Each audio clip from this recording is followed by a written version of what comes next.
السلام علیکم ویورز، کیا حال ہے آپ کے؟ میں ناز شاہ آپ کے ساتھ ہوں، اور میں نے اپنی پریویس ویڈیو میں آپ کو بتایا کہ کس طرح قریش جو تھے وہ ابو طالب کے پاس مل کر گئے اور انہوں نے کہا کہ اپنے بھتیجے کو منع کرو کہ وہ ہمارے بتوں کو برا نہ کہے اور ہمارے آباء و اجداد کے دین کو غلط نہ کہے، اور اگر وہ ایسا کرے گا تو آپ ان کی حمایت کرنا چھوڑ دیں تو ہم انہیں قتل کر ڈالیں گے۔ غرض ابو طالب نے قریش کی یہ پیشکش بھی ٹھکرا دی تو معاملہ بے حد سنگین ہو گیا۔ دوسری طرف ابو طالب نے قریش کے خطرناک ارادے جو تھے ان کو بھانپ لیا۔ انہوں نے بنی ہاشم بن عبد المطلب کو بلایا، ان سے درخواست کی کہ سب مل کر حضور صلی اللہ علیہ وآلہ وسلم کی حفاظت کریں، آپ کا بچاؤ کریں۔ ان کی بات سن کر سوائے ابو لہب کے سب تیار ہو گئے۔ ابو لہب نے ان کا ساتھ نہ دیا، یہ بدبخت سختی کرنے اور آپ کے خلاف آواز اٹھانے سے باز نہ آیا۔ اسی طرح جو لوگ آپ پر ایمان لائے تھے ان کی مخالفت میں بھی ابو لہب جو تھا وہ پیش تھا۔ آپ کو اور آپ کے ساتھیوں کو تکلیف پہنچانے میں یہ قریش سے بڑھ چڑھ کر تھا۔ آپ کو تکلیف پہنچانے کے سلسلے میں حضرت عباس رضی اللہ عنہ ایک واقعہ بیان کرتے ہیں۔ آپ فرماتے ہیں کہ ایک روز میں مسجد حرام میں تھا کہ ابو جہل وہاں آیا اور بولا کہ میں خدا کی قسم کھا کر کہتا ہوں، اگر میں محمد کو سجدہ کرتے ہوئے دیکھوں تو میں اس کی گردن مار دوں۔ حضرت عباس رضی اللہ عنہ فرماتے ہیں یہ سن کر میں فوراً نبی کریم صلی اللہ علیہ وآلہ وسلم کی طرف گیا اور آپ کو بتایا کہ ابو جہل کیا کہہ رہا ہے۔ نبی کریم صلی اللہ علیہ وآلہ وسلم یہ سن کر غصے میں باہر نکلے اور تیز چلتے مسجد الحرام میں داخل ہو گئے، یہاں تک کہ گزرتے وقت آپ کو دیوار کی رگڑ بھی لگ گئی۔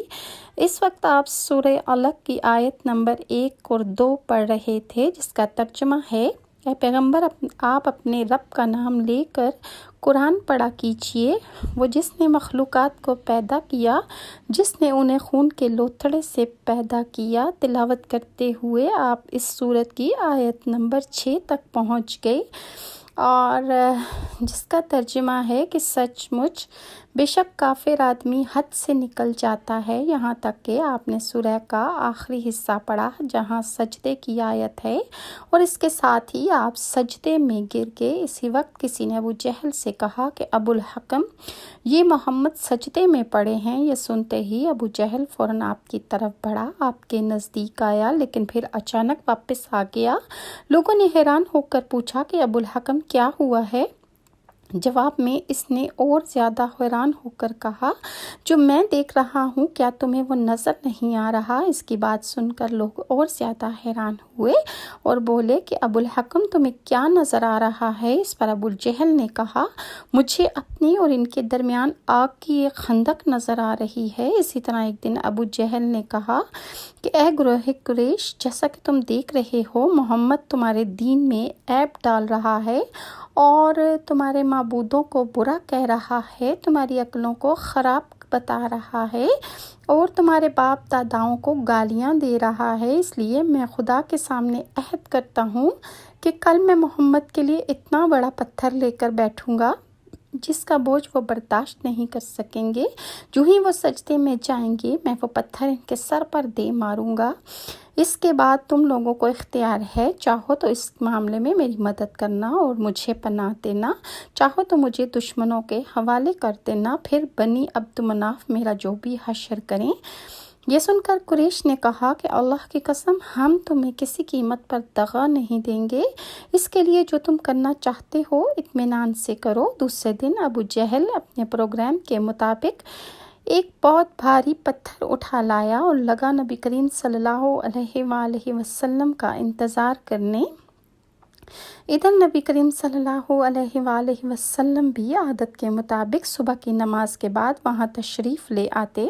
جس وقت آپ کا قبلہ بیت المقدس کی طرف تھا، آپ نماز کے لیے رکن یمانی اور حجر اسود کے درمیان کھڑے ہوا کرتے تھے، کعبے کو اپنے اور بیت المقدس کے درمیان کر لیا کرتے تھے، اور آپ نے آتے ہی نماز کی نیت باندھ لی۔ ادھر قریش کے لوگ اپنے گھروں میں بیٹھے انتظار کر رہے تھے کہ دیکھیں آج کیا ہوتا ہے، ابو جہل اپنے پروگرام میں کامیاب ہوتا ہے یا نہیں۔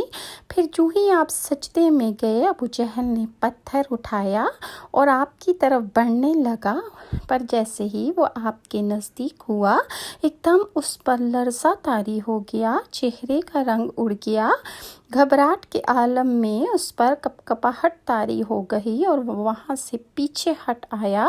اس کی بہت عجیب حالت ہو گئی تھی، اس پر لرزہ طاری تھا، کپکپی اس پر حاوی ہو گئی تھی۔ ادھر پتھر اس کے ہاتھ پر جم کر رہ گیا تھا۔ اس نے چاہا کہ پتھر کو چھوڑ دے، پر پتھر اس کے ہاتھ سے ہی چپک گیا، لیکن پتھر ہٹ ہی نہیں رہا تھا۔ قریش کے لوگ فوراً اس کے گرد جمع ہو گئے اور بولے، ابو الحکم اب کیا ہوا ہے؟ اس نے جواب دیا، میں نے رات کو جو تم سے کہا تھا کہ اس کو پورا کرنے کے لیے میں محمد کی طرف بڑھا، یعنی میں بہت بڑا پتھر لایا اور میں نے چاہا کہ میں اس سے محمد کا نعوذ باللہ سر کچل دوں، لیکن میں جو ہی پتھر کو اٹھا کر اس کی طرف بڑھا، وہ پتھر پہلے تو میرے ہاتھ سے چپک گیا اور دوسری بار یہ ہوا کہ میرے جسم پر لرزہ طاری ہو گیا اور میں بہت کوشش کے باوجود اس پتھر کو محمد کو نہ مار سکا۔